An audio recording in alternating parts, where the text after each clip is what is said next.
I told you not to feed those rats. Mr. Cranston's voice cracked across the quiet diner like a whip. His eyes flared with rage as he stormed toward the back counter.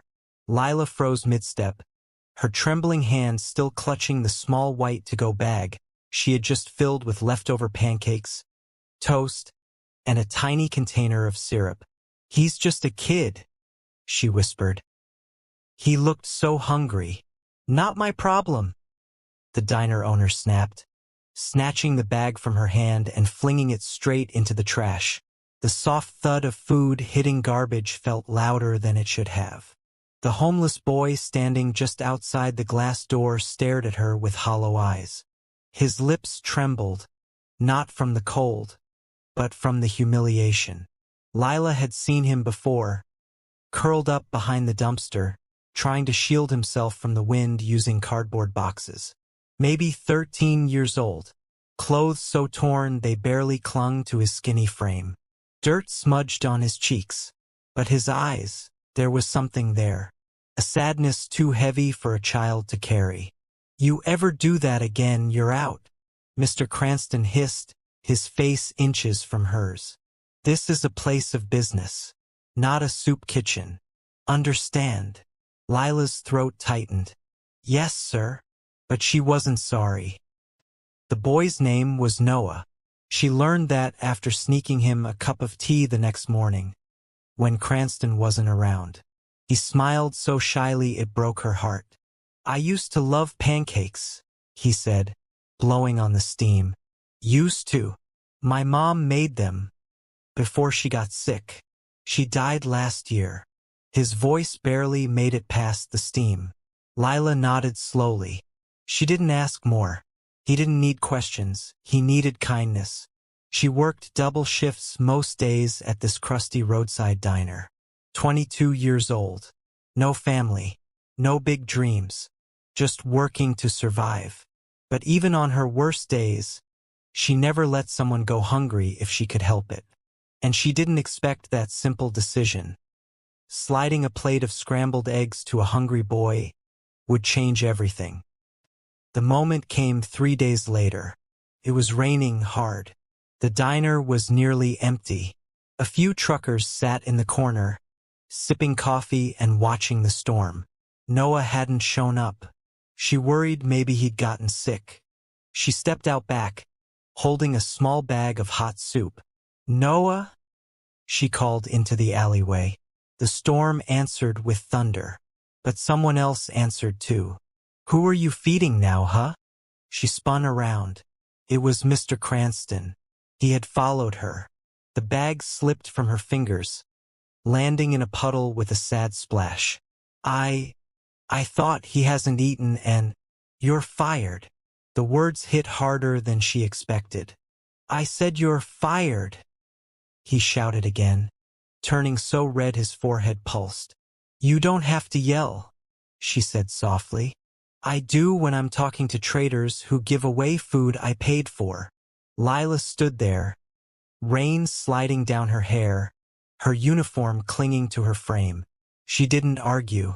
She just looked down at the soaked paper bag, steaming from the heat of the spilled soup. Inside the diner, a customer sitting at the bar had seen everything. A tall man in a dark overcoat, quiet, observing. His coffee sat untouched. He got up slowly, dropped a few bills on the counter, and walked out. Outside, Lila knelt down beside the soup. Her hands shook, not from cold, but from the sting of humiliation. She hadn't cried yet, but it was coming. Excuse me, a voice said behind her. She turned, wiping her face. It was the man from the counter. He looked older, late 40s maybe. Sharp cheekbones, kind eyes, expensive coat. You gave him food? He asked gently. Yes. She stood up. He's just a kid. You were fired for that? She hesitated. Yeah, but it's fine. I'll be fine. He looked at her for a long moment. Then he extended a hand. I'm Ethan Rowe. The name didn't click. Her mind was too foggy. Lila, she said. I saw what you did, and what he did. He nodded toward the diner. And I don't usually do this, but I'd like to offer you a job. She blinked. What? I run a foundation. Pretty big one. We help at-risk youth. Kids on the street. We need someone like you. You don't even know me. I saw enough. Lila stared at him, unsure if it was a prank. He smiled. Come on. It's real. You've got a heart most people forget how to use. She didn't realize she was crying until she felt the warmth on her cheeks. No one had ever said something like that to her before. She took the job, and on her first day at the Rowe Foundation headquarters, she finally realized who Ethan Rowe really was. Billionaire CEO, philanthropist, investor in half the city. He had sat quietly at her counter, dressed plainly, sipping coffee, while she fought to defend a child who had nothing. And that changed everything, because in the weeks to come, Lila not only helped more kids like Noah, she became the heart of the program.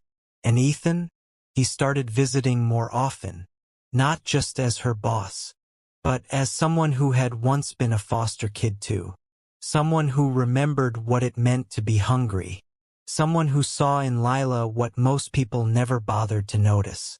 Not just kindness, but strength. Lila stood frozen at the glass doors of the Rowe Foundation headquarters. Towering steel, wide marble floors, a gold plaque that read, "Healing the Future," above the reception desk. Felt like a world she didn't belong in. Her reflection stared back from the glass. Wrinkled jacket, second-hand shoes, and eyes still carrying the dust of her former life. She had showered, combed her hair, but she still felt like the waitress who just lost everything for a boy no one cared about. You coming in? A voice said beside her. Ethan Rowe, again dressed in that simple overcoat. Clean-shaven, sincere. I don't think I belong here, she muttered. Funny, he said, holding the door open. I was about to say the same thing when I first built it. Lila looked at him. I didn't grow up rich, he continued as they walked in. Slept under bridges. Had a tumor when I was 13. Survived it. But you know what saved me? Not doctors. Not money. Just a janitor who gave me his sandwich and talked to me like I mattered. He turned to her. You reminded me of him. They stepped into an elevator. Lila swallowed. So you really run this whole thing? She asked. Every inch of it. And today, I'm handing you one. Her office was a sunlit corner with a modest desk, a view of the city skyline, and a handwritten note that said, Welcome to the team, Lila. She sat in the chair for a while, unsure what to do with her hands. Later that afternoon, a knock came. It was Noah, clean, fed, wearing new clothes and holding a chocolate milk. You brought him here? She gasped. Ethan appeared behind him. He's our first success story of the year. Already enrolled in school. Wants to be a firefighter. Noah smiled wide. His eyes sparkled. And for the first time in days, Lila's heart felt steady. Over the next few weeks, Lila proved herself. She ran mentorship programs, organized food drives, and stayed late filling in for volunteers who didn't show up. Every time Ethan passed by her office, she was there. Sometimes barefoot, always focused. One day, he walked in holding a clipboard. I need someone to run our youth care expansion program. Pays triple what you're making now. Lila's mouth dropped. What? You care. You work. You lead. He set the clipboard on her desk. I don't give promotions based on resumes. I give them based on courage. She blinked rapidly. I don't even have a degree. Doesn't matter. She stared down at the contract. You trust me with this much? She whispered. I trust your heart, he said. That's more than I can say for most CEOs. But not everyone was happy. Darren, a sleek, overconfident board member who had worked with Ethan for years, cornered him in the hallway later that day. "You're seriously putting a waitress in charge of expansion?" he sneered. Ethan didn't flinch. "She has better instincts than half the people on payroll. She's underqualified." "She's real," Ethan said firmly. "And she's already done more for those kids than most of you have behind desks." Darren scoffed. "You're making a mistake." "No," Ethan said, walking past him. "I'm finally making things right." Weeks turned into months. Lila's confidence bloomed. She laughed louder, dressed sharper. She walked the halls like she belonged because she did. Kids looked up to her. Volunteers asked her advice. Ethan started eating lunch in her office instead of the boardroom.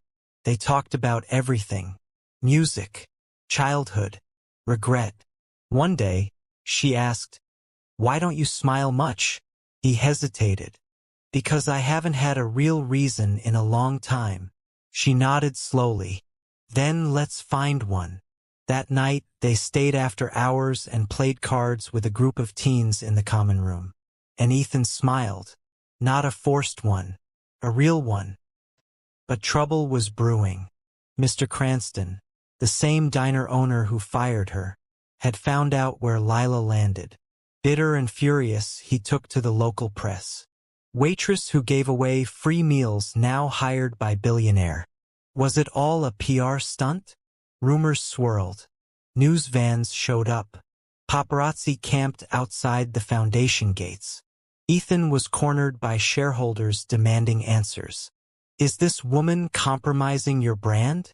"She's just a publicity liability."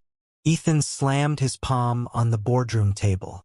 "You don't get to decide who matters," he said. "I do. And I'll take one Lila over 10 of you." Then he left. Lila saw the headlines. She walked into Ethan's office, holding the printed articles. "I'm sorry," she said softly. "Don't be. They think you're risking everything for me." He looked her dead in the eyes. "I'd risk everything for what's right." Her breath caught, and in that moment she knew this wasn't about charity. It wasn't about pity. It was something deeper, something powerful, and maybe, just maybe, something more than friendship. The foundation's rooftop was silent, bathed in golden evening light.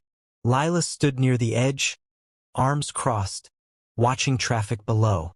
The chaos, the noise, it all looked so distant now, so small. Footsteps behind her. "Ethan." He handed her a small cup. "Green tea," he said. She took it with a smile. "You always know what I need." They stood quietly for a while.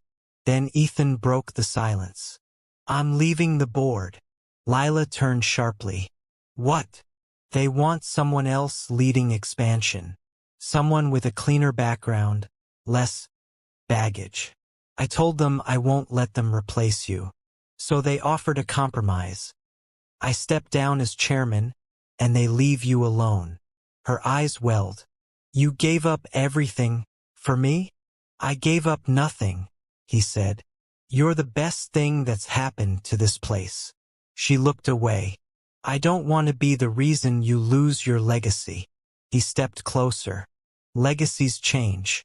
Mine was built on pain, pressure, and pride. Maybe now it can be built on truth." She couldn't breathe. "Lila," he said, "do you understand how much you've healed me?" Her lip trembled. "You were the one who saved me." He smiled faintly. "No.